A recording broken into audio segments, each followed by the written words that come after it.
What?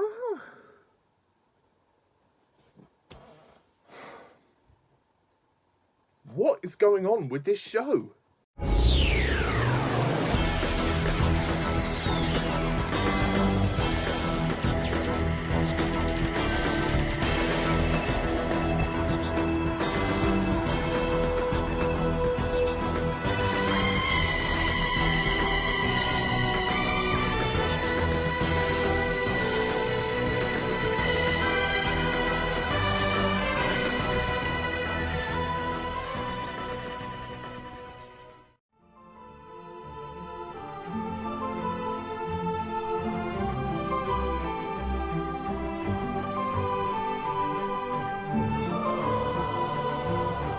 Hello, my fellow Whovians and subscribers, and welcome to my latest Doctor Who review, where today I review Doctor Who Listen.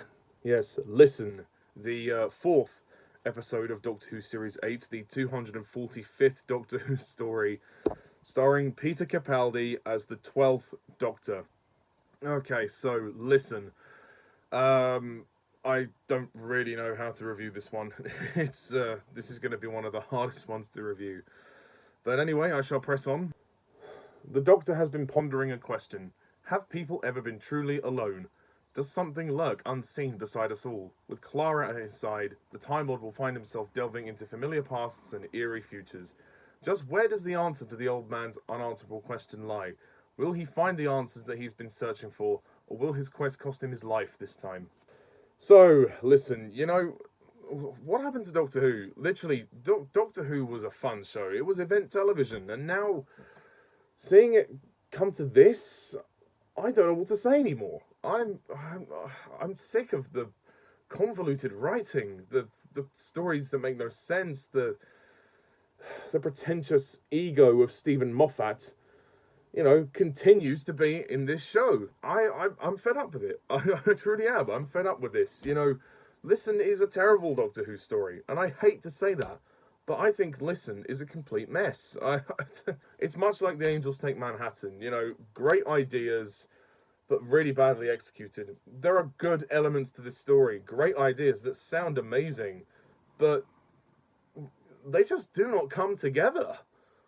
Why? I have no idea. I'm not really sure what the premise of the story is. It's something to do with fear and being afraid and sort of, realizing that maybe fear is also good as well as bad.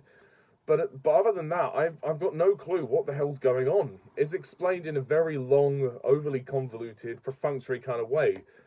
And it all culminates with this speech that Clara makes to a young version of the Doctor. Yeah, it just so happens that we see a young boy version of the Doctor. Well, kind of. We see him lying in his bed, so we don't actually see the actor's face.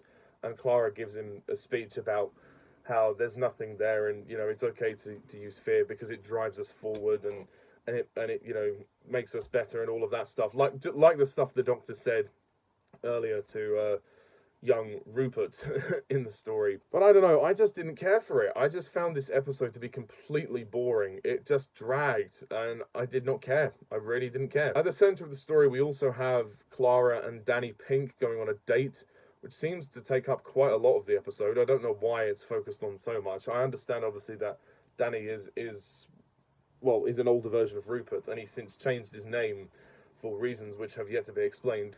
So I didn't mind that so much, but then they bring in another version of Danny from the future called Orson Pink, and he's like a space commander or something, and he's apparently Clara and Danny's great-great-grandson or something. It's a little weird.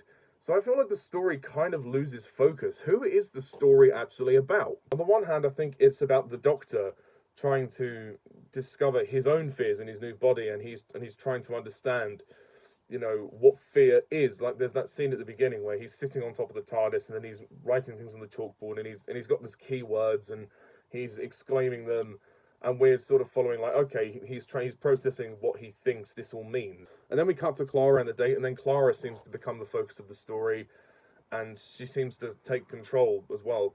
That's another thing I have mixed feelings about, is also Clara. I mean, Jenna Coleman's performance is fine, but again, the writing for Clara, it's heading into a bad direction. It's heading into Clara being a control freak. It really is. This is the first episode that I can think of where she says, "Do as you're told." And that's not going to be the last time she says it. Oh no. Again, the speech is well acted and everything. Like, I like the idea of a young doctor, and I like the concept of the doctor's fears and going back to his roots and finding out what makes the doctor tick, you know, in terms of his fears. It's kind of interesting to see that, because the doctor, he's not necessarily fearless, but he's certainly puts up a lot more front when he's confronting enemies and when he's braving the adversaries that are against him.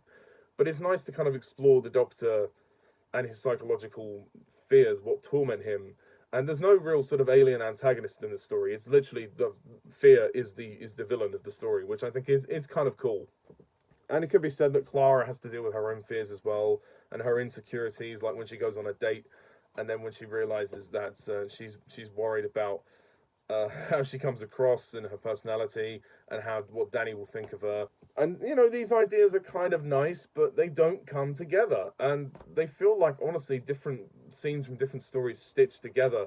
I really don't... I think it's a mess. To be perfectly honest, the story's a mess. It makes literally no sense. It's very incoherent. I'm sorry. And I don't buy the whole ending where we see the Clara giving her speech, and then she's like, "Oh, you know, you'll learn not to be cruel or cowardly," and that all ties in. And they show the clip of the War Doctor. It's like, okay, Stephen, I get it. You're trying to tie everything together in some Marvel style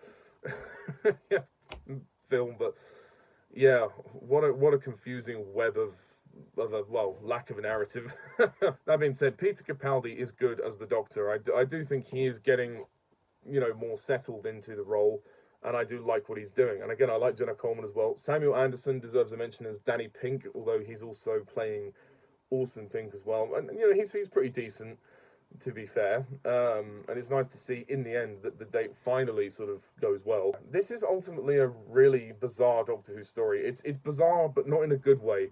It's bizarre because there's some great ideas, but it's bizarre also because it's so boring and it's so badly executed, and Moffat doesn't make an attempt to tie all these ideas together, and it's confusing. It's very confusing. And the way he explains his ideas, the way he tries to execute his ideas, is through loads of exposition, and you just sit there going, yeah, literally, this episode is boring as fuck. I'm sorry. If anyone likes this story, that's obviously, that's fine. That's your choice. But I personally got nothing out of this story. And, I mean, again, the young Doctor thing is a great idea. I really would have loved them to have explored that a lot more. If you cut out Danny Pink from the story and focus on the Doctor, make it about the Doctor could have actually been in this story on his own without a companion, and it would have been fantastic for the Doctor to kind of go on this journey of self-discovery about his own fears, and maybe see himself there and realise what he'd known all along, which was that, okay, it's okay to have fear, and there's nothing really there that's behind him, you know, if that makes sense. Rather than them kind of placing Clara at the centre of the story, which just makes me go, can we just get back to the Doctor now? So, yeah, I'm sorry, guys. I just didn't like Listen. I just thought it was a completely boring mess of a story. So, I'm going to rate Listen. I'm going to have to give it a 3 out of 10.